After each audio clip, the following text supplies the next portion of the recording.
Stress-strain diagram of a single crystal. Even though single crystals are used much less in mechanical engineering than polycrystals, atomic deformation processes can be understood very well on them.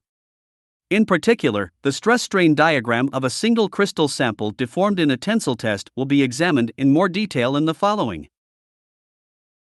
As already explained in more detail in the linked video, in the case of a single crystal under tensile stress, the slip plane that is activated first is the one that lies as close as possible to an orientation angle of 45 degrees to the tensile axis, since the critical resolved shear stress is reached first in this slip plane.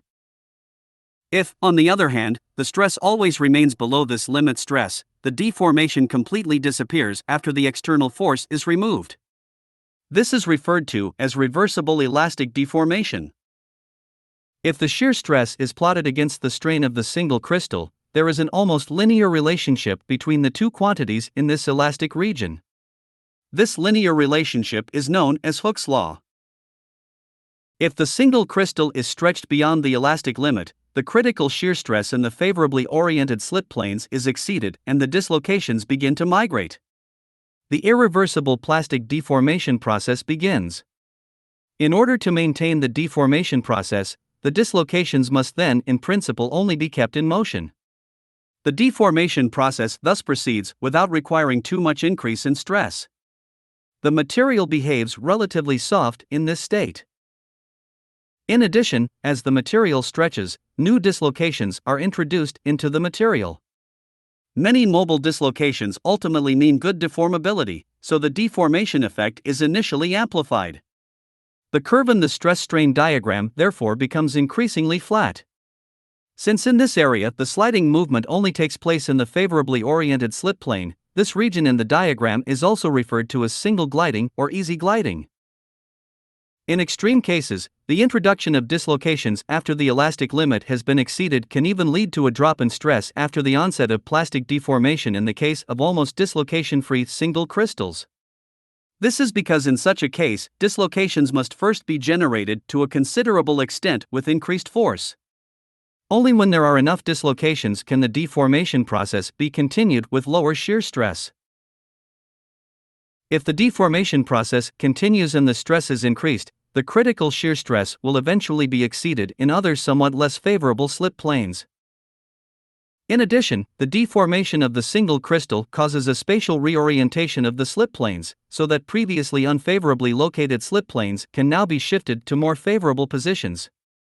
The migration of the dislocations then takes place in several differently oriented slip planes. This is called multiple gliding. It is inevitable that the migrating dislocations meet on the different slip planes and influence each other. Each dislocation generates pressure and tensile stresses near its dislocation core, which in turn influence other dislocation movements. This becomes particularly significant when two dislocations intersect. Energetically, this is only possible with a great deal of force.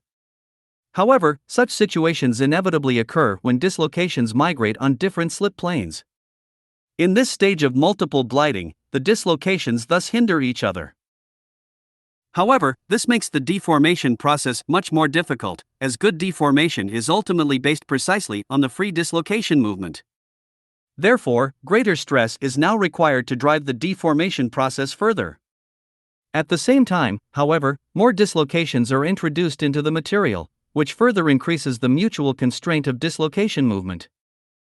A dislocation jam occurs in the material, so to speak. Therefore, the stress must be greatly increased to ensure further deformation. The stress in this area increases almost linearly with the strain. If two dislocations in different slip planes are perpendicular to each other, this is called a forest dislocation. Like the other dislocations, the forest dislocations also remain in the material after the force is removed. If the deformation process is now repeated, it is primarily these forest dislocations that ensure that the deformation process is made more difficult from the start. The material is now much more difficult to deform than before. This principle is used in so-called strain hardening to achieve a strength-increasing effect. The dislocations held at crystallographic defects can only be detached by larger stresses. The dislocations then spread to other slip planes by diffusion processes. In the case of screw dislocations, this phenomenon is called cross-slipping, or in the case of step dislocations, climbing. This gives the dislocations new opportunities to move. This facilitates the deformation process. Therefore, smaller increases in stress are required to further deform the single crystal. The material has, so to speak, recovered from the blocking of dislocation movement, and this is why this phase is also known as crystal recovery. At some point, however, the atomic cohesion can no longer withstand the stresses in the material. The sample finally breaks.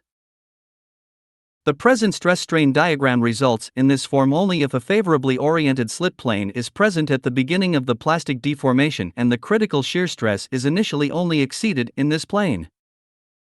However, if the single crystal is oriented in the tensile test in such a way that none of the different slip planes is preferentially oriented under load, the critical shear stress is exceeded in all slip planes simultaneously. In this case, multiple gliding is already present at the beginning of the plastic deformation. The region of single slip is then no longer present.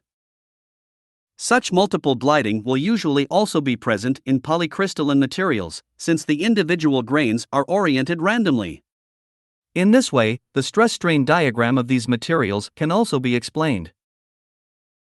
I hope you enjoyed the video and found it helpful. Thanks for watching.